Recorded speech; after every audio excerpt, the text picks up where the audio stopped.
Certains d'entre vous m'ont fait savoir qu'il serait bien de faire des vidéos en français.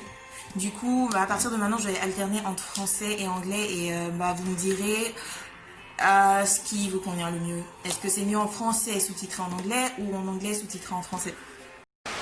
Salut tout le monde, c'est la deuxième vidéo de la vidéo Qu'est-ce qui t'arrête? Et aujourd'hui, on va parler de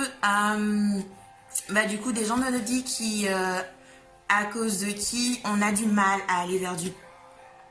Je suis bien consciente qu'on a tous une expérience de vie différente et qu'on n'a pas vraiment les mêmes gens dans notre vie. Du coup, je vais juste poser ces questions un petit peu générales.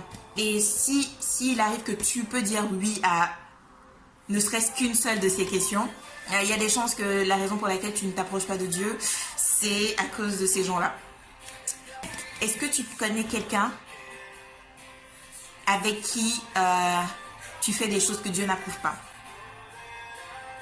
C'est 1. 2. Est-ce que tu connais quelqu'un qui t'entraîne à faire des choses que Dieu n'approuve pas? C'est pas exactement la même chose parce qu'avec cette autre personne, tu fais des choses. Et avec la deuxième, elle t'entraîne et te pousse à faire des choses. Il y a une nuance.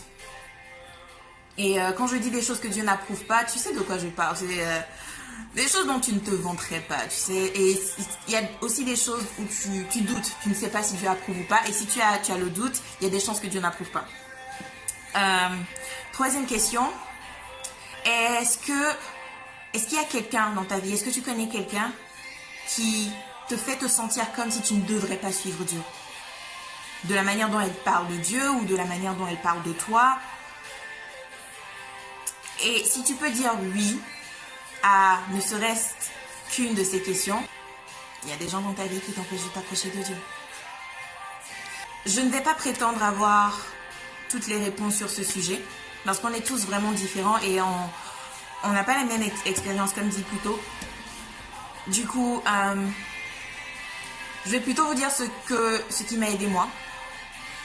Parce que avant de vraiment m'abandonner à Dieu, j'ai toujours cru en Dieu, j'ai toujours prié, tout ça, mais avant de vraiment m'abandonner à Dieu et complètement me dévouer à lui et arrêter de faire certaines choses, il y avait pas mal de choses que je faisais qui n'approuvaient pas. Par contre, il y a une chose sur laquelle je ne faisais pas de compromis, c'était mon temps avec Dieu.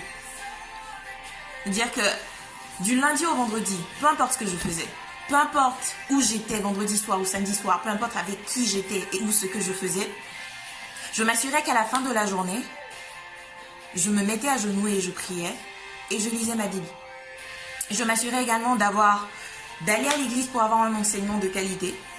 Parce qu'on a beau lire la Bible, des fois c'est bien d'avoir des gens qui nous expliquent les choses. Et je ne faisais pas de compromis sur ça. C'est-à-dire que si samedi soir je sortais, que je rentrais à 4h du matin, à 8h du matin j'étais debout pour me préparer à aller à l'église à 10h. Et c'est à travers cette dévotion-là que j'ai pu entendre Dieu me dire certaines choses. Par exemple, ça je n'apprécie pas. Ou encore, ça et moi, on ne peut pas se mélanger. Il va falloir que tu choisisses. Et c'est petit à petit comme ça que j'ai pu enlever des petites choses dans ma vie. Et ça continue. Aujourd'hui encore, il y a des choses, Dieu me dit ça, je n'apprécie pas. C'est une évolution continuelle. Et il y a des choses qui vont par exemple ne pas m'affecter de la même manière qu'une autre personne. Et il y a des choses auxquelles on est plus vulnérable à cause de notre expérience, à cause de comment on a vécu, à cause de notre enfance, à cause de notre interaction avec les gens. Parce qu'on est tous différents. Et c'est à Dieu de te dire, ça là, pour toi, c'est pas bien.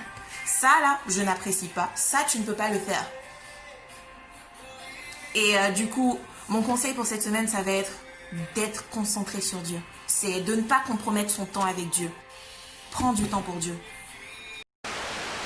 Merci d'avoir regardé l'astuce de la semaine. Bye.